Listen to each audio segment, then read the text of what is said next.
il me semble. En fait, dans ce schéma bilan, les schémas que vous allez devoir connaître, ce sont véritablement les schémas. Enfin, il faut vraiment connaître les schémas qui sont autrement dit, tous les schémas ronds qui sont au-dessus. La partie qui montre le détail des processus cellulaires, elle peut être intéressante, mais c'est pas ce qui est important en premier. Donc, dans le premier document, en fait,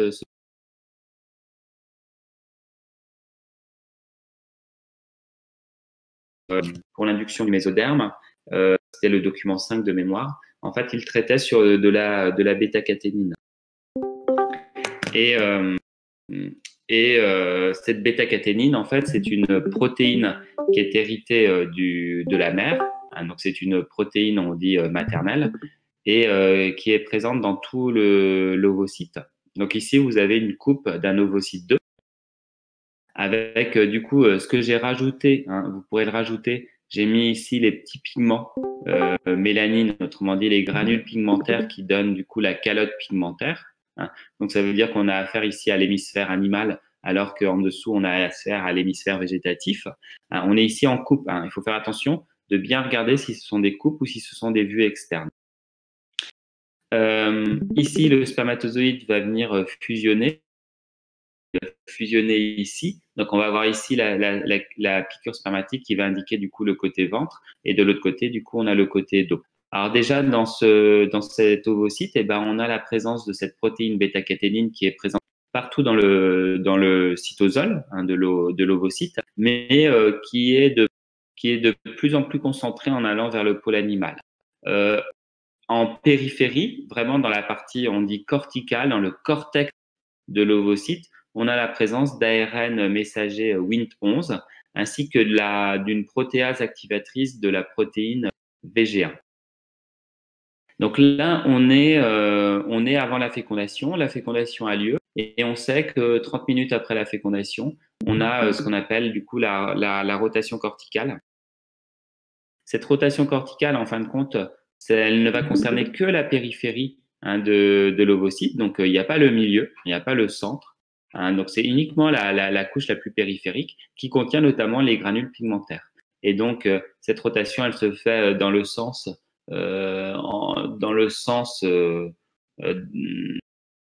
vers entre guillemets la piqûre spermatique. Et donc ici, eh ben, des granules pigmentaires sont restés en arrière et donnent ce qu'on appelle du coup le croissant gris. Et on voit bien que les ARN Wnt11 ont été du coup délocalisés. Ils étaient dans le pôle végétatif et ils finissent du coup dans la partie dorso-végétative, dans la région dorso-végétative. La protéine bêta-caténine, elle reste dans tout le zygote maintenant, puisqu'on a affaire du coup, on est après la fécondation. Si on a séparé le côté gauche et le côté droit, autrement dit, si on arrive à voir le ventre, le dos, le pôle animal qui sera bientôt l'arrière et le pôle végétatif, le pôle animal qui sera l'avant et le pôle végétatif qui sera l'arrière, on a affaire du coup à une coupe sagittale. On a délocalisé du coup les ARN messagers Wnt11 ainsi que la protéase activatrice de VG1. Ensuite, on a le début de la segmentation. Donc, on va avoir une première mitose. On va obtenir un embryon au stade 2 cellules, puis ensuite un embryon au stade 4, puis 8, puis 16, puis 32. Au niveau de 32, en fait, eh ben, on a ce qu'on appelle le centre de Newcomb qui est présent, qui est en fait qui correspond en fait essentiellement au blastomère D1, aux deux blastomères D1, donc une qui est au premier plan et une autre qui serait de l'autre côté, et qui contient en fin de compte la bêta-caténine, hein, et qui contient d'ailleurs aussi la protéine VG1 activée. Alors, pour la bêta-caténine, on peut se poser la question, qu'est-ce qui s'est passé pour le reste de l'embryon? Où est passée la bêta-caténine? En fin de compte, cette bêta-caténine, elle a été, comme été expliqué ici en dessous, elle a été dégradée en fait par une enzyme, une protéine enzymatique GSK3, qui est une protéine d'ailleurs héritée aussi de la mère. Donc cette protéine GSK3, cette enzyme, elle le détail de son processus, c'est qu'elle phosphoryle en fait la bêta-caténine, ce qui du coup provoque l'ajout d'ubiquitine. Et on avait vu que quand il y avait un ajout de 4 résidus d'ubiquitine, on adressait du coup la protéine au protéasome qui le dégradait. Donc là, j'ai simplifié, hein, j'ai écourté tout le détail, hein, mais je montre juste que dans une cellule d'une autre région que le centre de Newcoop, donc dans n'importe quelle autre cellule que les deux cellules D1, et ben notre bêta-caténine, elle est du coup, elle est dégradée.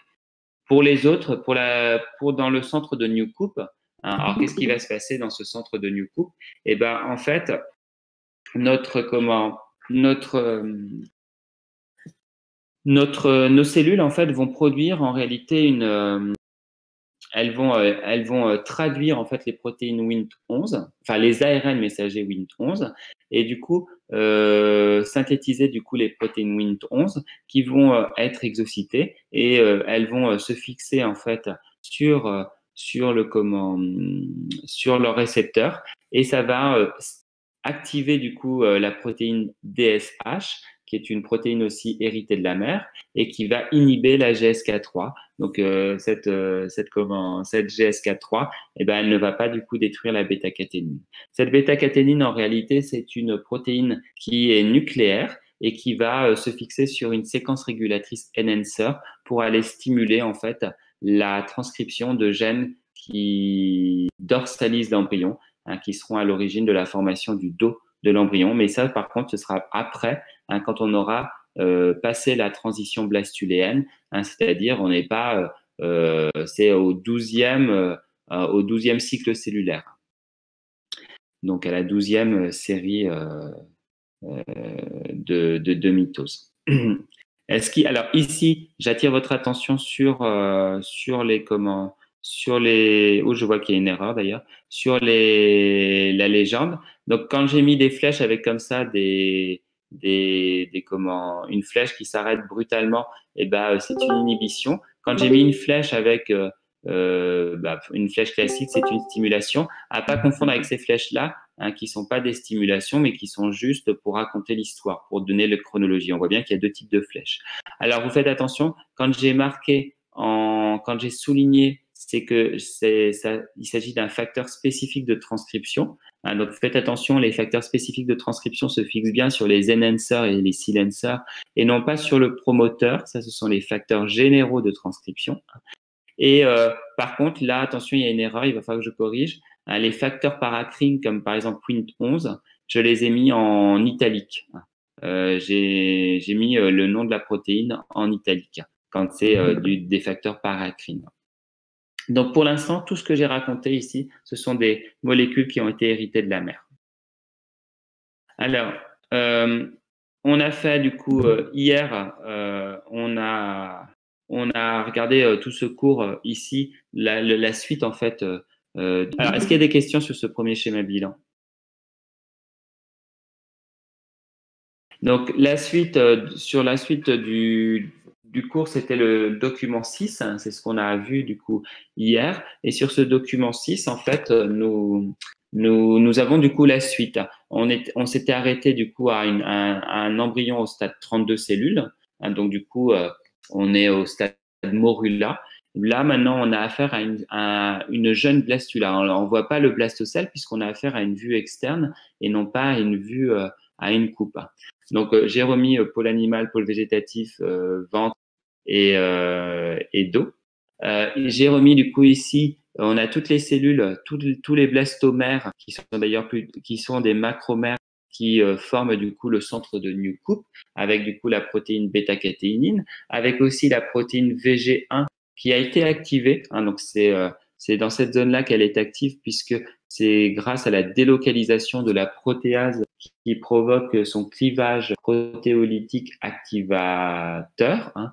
Donc tout à l'heure, hein, on avait mis des petites croix, j'avais mis ARN messager Wnt11, mais vous pouvez rajouter aussi protéase activatrice de VG1, hein, donc en étant délocalisée dans la région dorso-végétative, et ben la protéine VG1 va être activée uniquement ici. Et cette protéine VG1, on voit qu'elle est en italique, écrit en italique, donc c'est bien aussi un facteur paracrine comme Wnt11.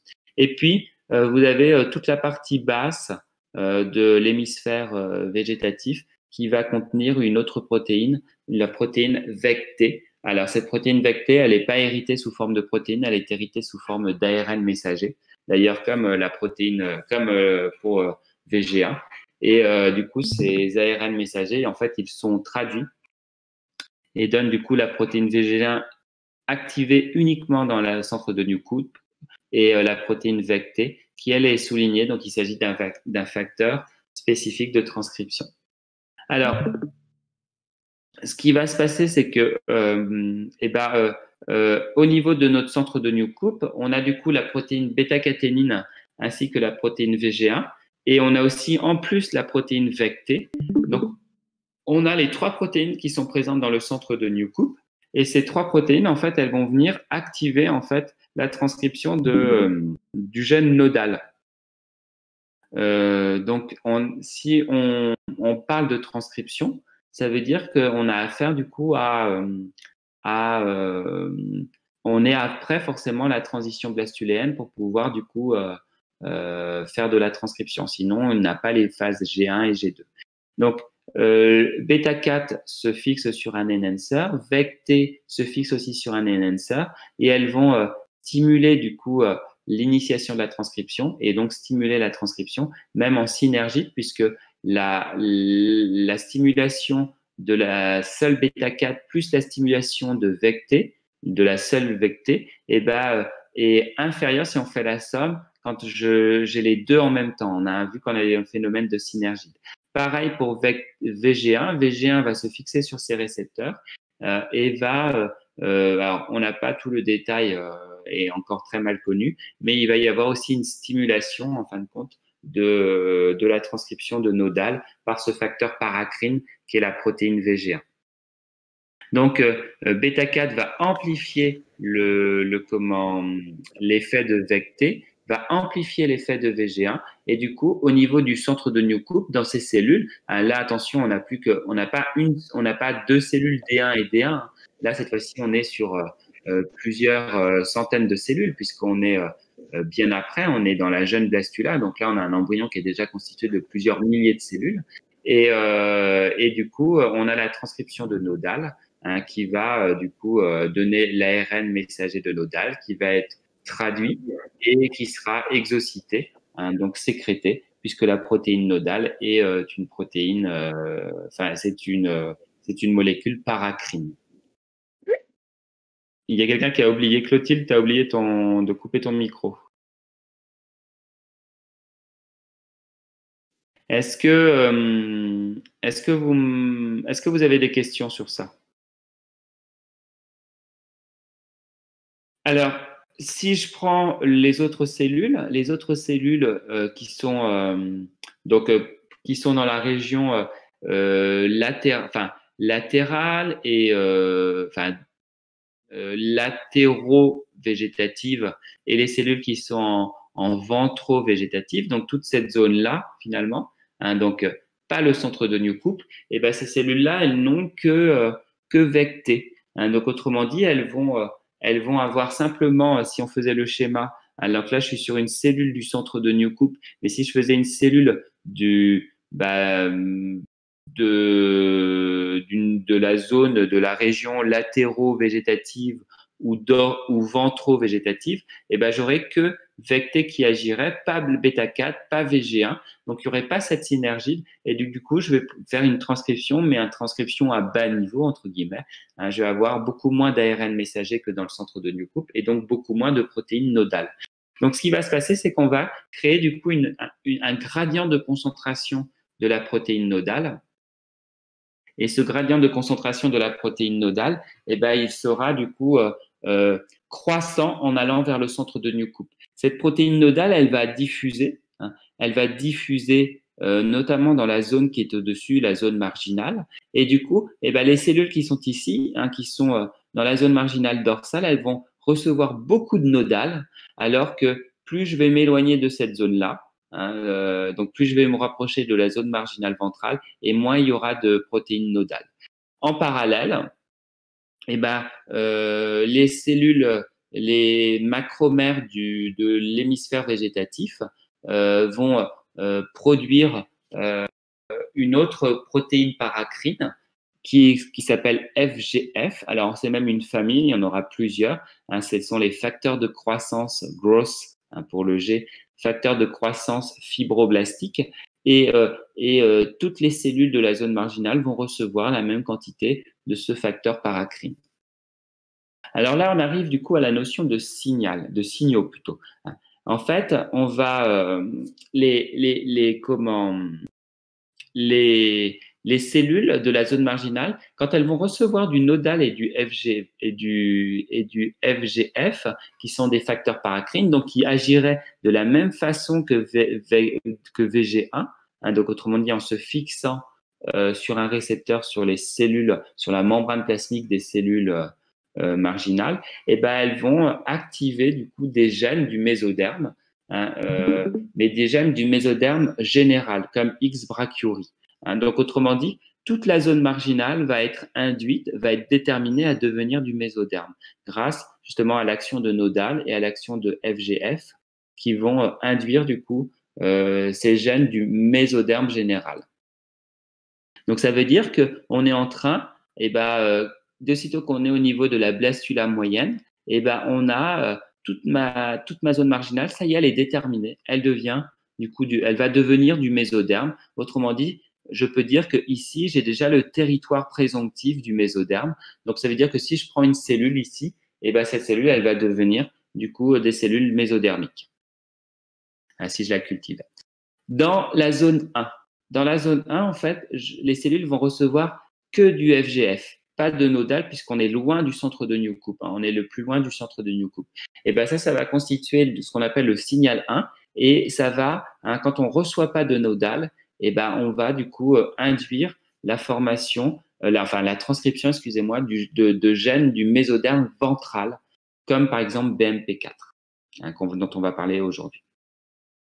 Donc ça, c'est le signal 1. Si par contre, je suis au-dessus du centre de Newcomb, je reçois, là, les cellules vont recevoir du nodal, mais du nodal en très grande quantité. Et ça, le fait de recevoir du nodal à forte concentration, ça va constituer ce qu'on appelle le signal 2, et ça va transcrire du coup les gènes du mésoderme dorsal, comme par exemple noggin, cording, goussécoïde et siamois. Donc noggin et cording, comme BMP4, on voit que ce sont des facteurs paracrines, autrement dit des protéines qui sont sécrétées et qui agissent par un récepteur, comme VG1, comme Wnt11. Par contre, X brachyurie, goussécoïde et siamois, ce sont des facteurs spécifiques de transcription, donc comme bêta-4 ou comme VEGT, autrement dit, ce sont des protéines qui agissent dans le noyau, hein, en se fixant sur des séquences régulatrices enhancer et silencer.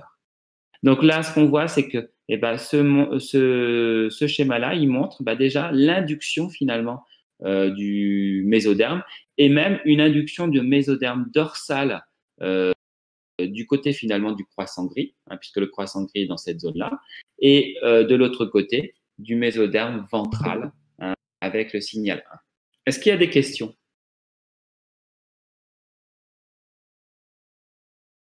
Alors cette zone 2, qui va recevoir du coup une forte quantité de protéines nodales, c'est ce qu'on va constituer, on va appeler ça le centre organisateur de Spemann, ou centre de Spemann plus simplement. Alors la mise en évidence justement de ce centre organisateur dorsal, hein, le centre de Spemann. Alors je crois que c'était bien, tiens, j'ai oublié de changer le titre. C'était bien à partir de cette diapositive-là, hein, le cours d'aujourd'hui, hein, je crois. Alors ici, on était sur le document du coup 7. C'est une expérience, donc une expérience où on prend en fait une jeune gastrula, donc on est attention à une très jeune gastrula, où on voit juste la formation, enfin, elle vient juste à peine de se former de la lèvre blastoporale, la lèvre dorsale du futur blastopore, hein, qui est ici. Et cette jeune gastrula, elle est pigmentée, hein, elle contient un pigment. On prélève cette lèvre et on la fixe sur une autre gastrula gastrula receveuse qui est non pigmentée, mais on la fixe à l'opposé, de l'autre côté finalement, aux antipodes de sa propre lèvre dorsale blastoporale. On laisse se développer l'embryon et lors de la neurulation, on voit apparaître deux plaques neurales. Là, on voit les bourrelets neuraux et notamment les parties renflées qui donneront l'encéphale. Donc, ça veut dire que notre embryon, il est en train de se former avec deux dos. Et d'ailleurs, si on laisse se développer, on voit que l'on obtient des embryons siamois avec, pour ces deux embryons, deux dos. Quand on fait une coupe dans cet embryon siamois à deux dos, on se rend compte qu'effectivement, on a deux fois des structures comme ici, c'est le tube neural, comme ici, c'est la corde, comme ici, ce sont les somites. Donc, on a deux manchons de somites ici et là, pareil. On a ici ce qu'on appelle les pièces intermédiaires qui sont ici et qu'on retrouve là. Et puis, on a les lames latérales qui se sont réunies. D'ailleurs, on a aussi deux arcs entérons. Donc, on voit, on a deux parties dorsales. Donc, on a la partie dorsale normale. Et puis là, on a une partie dorsale en plus. Donc, si on interprète en fait cette diapositive, la première des choses, c'est de voir effectivement, de constater que cet embryon, il a deux dos. Donc, ça veut dire que ma deuxième lèvre blastoporale, elle a initié plutôt une deuxième gastrulation, une deuxième zone de gastrulation. L'invagination de cellules par cette lèvre blastoporale comme on l'avait décrit dans la première partie, mais le fait de greffer ici une deuxième lèvre blastoporale, ça a généré aussi une deuxième du coup gastrulation, une deuxième zone de gastrulation plus exactement. Alors, ça paraît logique puisqu'on sait que du coup, en emportant la lèvre blastoporale, on a dû emporter les cellules en bouteille. Et ces cellules en bouteille, si on les met, elles se déforment et elles initient du coup la gastrulation. Donc, ça veut dire qu'une partie de ces cellules qui étaient là sont passées à l'intérieur pour donner de nouveau du mésoderme. Et une partie de ces cellules-là ont été basculées pour donner du coup l'endoderme. Donc voilà. Alors ensuite, quand on s'intéresse à la couleur, ce qu'on constate, la corde qui est colorée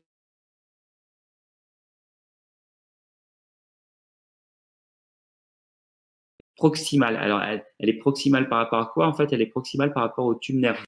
Donc proximal, ça veut dire proche, à l'opposé de distal qui veut dire loin. Donc ça veut dire que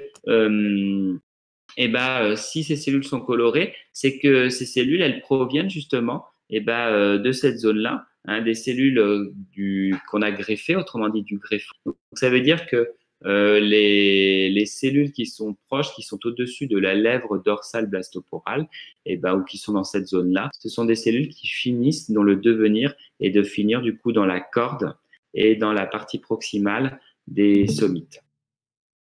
Par contre, le reste du deuxième dos, notamment le tube nerveux, notamment la partie distale des somites, notamment les pièces intermédiaires et une partie des lames latérales, en tout cas, le tube neural, ça c'est clair, et la partie distale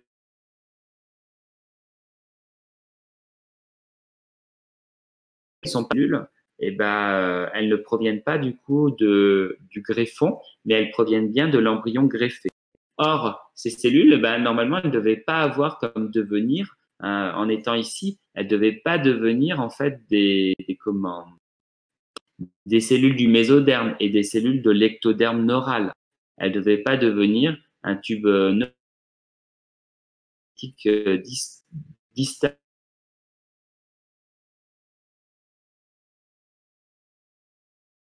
Elle devait donner du coup simplement de l'ectoderme. C'est le territoire présomptif de l'ectoderme. Donc, autrement dit, ça veut dire qu'ici, elles ont changé de devenir et ça indique que c'est forcément les cellules qu'on a greffées, donc autrement dit les cellules de la de la lèvre dorsale du blastopore qui a induit cet ectoderme neural ainsi que une partie du coup du mésoderme, notamment le mésoderme qui va donner du coup la partie qui a excusez-moi et qui a donné du coup la partie distale des somites et les pièces intermédiaires. Est-ce qu'il y a des questions sur cette expérience? Alors ici, quand on a pris la greffe ici, cette zone-là, et si on reprend nos embryons, en fait, on a pris cette zone-là. C'est-à-dire qu'on a pris la zone qui subit du coup le signal 2. Autrement dit, cette zone qui est au-dessus du centre de Newcomb. Et cette zone qui est au-dessus du centre de Newcomb, on appelle ça finalement le centre qui a mené ces expériences, au centre inducteur de Spemann. Il est du coup dans la zone marginale, il est au-dessus de au croissant gris. Et ce centre, en fait,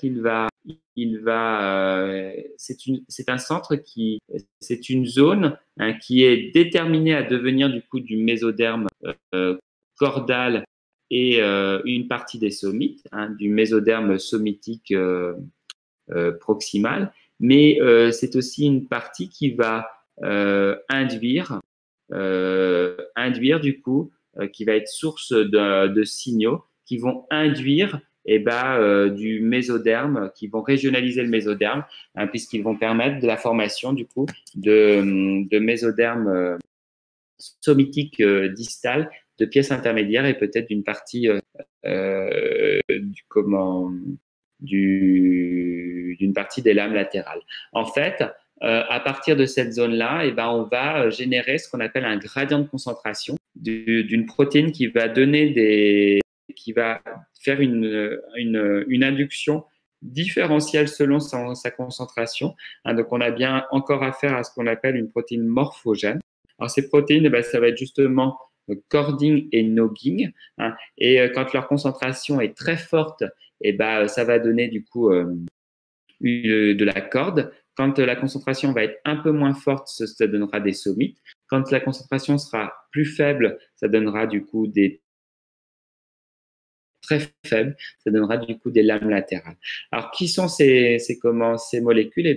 On les voit ici. C'est du coup le schéma, le dernier schéma, le schéma à la diapositive 91. Donc ici, je suis sur une vue externe d'une blastula âgée. Donc, autrement dit, je suis à la fin de la segmentation. Et ce qui se passe à la fin de cette segmentation, c'est que je vais avoir la production en fait de nogging et de cording au niveau du centre de Spemann. En fait, on avait vu que la bêta-caténine déclenchait la transcription de siamois. Siamois va venir agir. Là, je suis dans les cellules du centre de Spemann.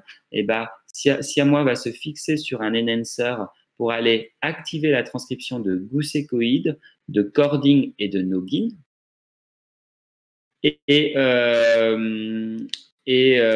Du coup, en stimulant du coup, il y a nodal aussi qui agit de la même façon. Donc ici, dans mon centre de Spemann, grâce au signal 2, à nodal qui est en grande quantité, je vais du coup fabriquer beaucoup de nogging et de cording qui sont écrits en Italie. Donc, ça veut dire qu'ils vont être sécrétés. Et donc, ça veut dire que mes deux molécules, elles vont diffuser à partir de cette zone-là et elles vont donner un gradient de concentration qui va être croissant en allant vers le centre de Spemann.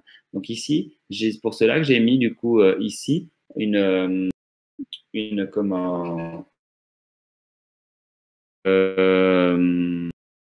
sur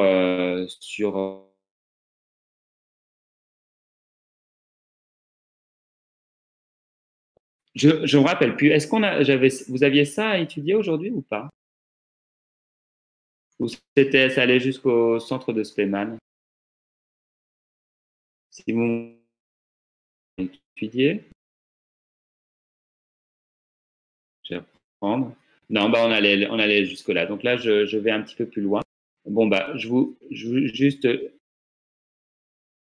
Vous allez du coup pouvoir l'étudier. Bon, je finis juste l'histoire. Donc ici, eh ben, dans ce centre de Spemann, on va du coup transformer recording. Et de l'autre côté, hein, en fait, on va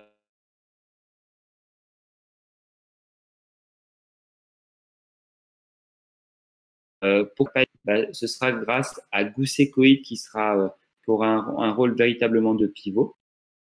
Et une fois qu'on aura fait ça, et ben justement, on retrouvera cette idée de gradient de concentration, comme on a vu avec l'expérience de Spemann. Donc ici, tout ça, c'est le cours pour aujourd'hui. Donc aujourd'hui, vous avez à terminer ça, donc il n'y a pas grand-chose à étudier, donc vous étudiez bien et vous faites bien les liens avec les schémas bilans. Je vais corriger du coup les bêtises, notamment dans la légende que j'ai vue ici.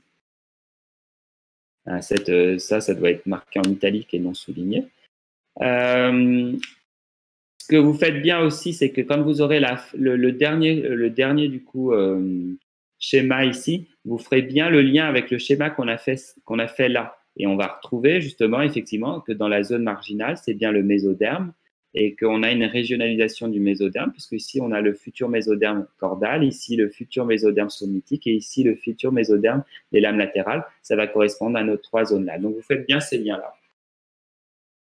Et, euh, et du coup, aujourd'hui, bah, le cours est très court, hein. Vous avez vu, vous avez simplement une diapositive véritablement à étudier, c'est celle-ci, hein.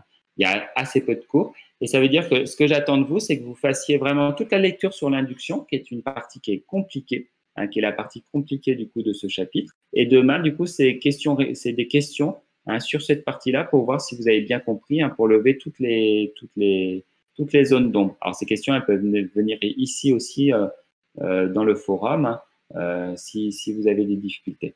Ce qui nous reste du coup à faire après, eh ben, il va nous rester à faire enfin, on aura simplement, je crois, 3 pages encore de cours. Donc, ça va correspondre à 2 envois, hein, qui sont vraiment du cours. Là, cette fois-ci, il n'y a plus d'expérience véritablement à étudier, hein, donc, vous aurez juste des envois de cours à lire. Et on aura du coup terminé ce chapitre et du coup terminé le programme de bio au niveau du cours. Il nous reste quoi? Il nous reste des TP de bio normalement. Le TP sur l'embryologie, mais en réalité, je vous ferai peut-être un diaporama avec les photos des lames, mais en réalité, j'ai déjà mis toutes les lames, toutes les photos de lames, je les ai mis dans le diaporama, hein, donc et elles sont là. Hein, donc, à vous de les étudier bien, à vous de bien les regarder, d'essayer d'anticiper les choses. Mais peut-être que, enfin, si j'ai le temps, hein, je vous ferai du coup un diaporama avec plein d'autres lames pour vous entraîner justement à savoir est-ce qu'il s'agit d'une blastula, d'une morula, d'une gastrula, hein, d'un stade bourgeon-condyle, et est-ce qu'il s'agit d'une coupe sagittale, d'une coupe frontale, d'une coupe transversale, hein, et quels sont les différents feuillets si vous êtes après la gastrula. Ce qui nous restera aussi à faire, on a le TP fleurs et on a le TP graines qu'on fera sûrement à la fin du mois de juin. Donc, il faut que je trouve une solution pour pouvoir les faire à distance. Par contre, le TP sur les structures reproductrices, bon, ça, c'est au microscope et il faut vraiment avoir les lames parce que c'est extrêmement difficile. Donc, pareil, je vous ferai peut-être un diaporama avec des photos de lames. Mais ça, impérativement, l'année prochaine, avec Monsieur Cross, il faudra qu'on fasse une petite séance d'observation de lames d'embryons et de lames de structures reproductrices, comme des coupes d'ovaires de lys, hein, des coupes d'ovaires de végétaux, des coupes dentaires, des coupes d'ovaires de mammifères et des coupes de testicules de mammifères. Il nous restera juste ça à voir pour terminer du coup le programme de biologie. Est-ce qu'il y a des questions?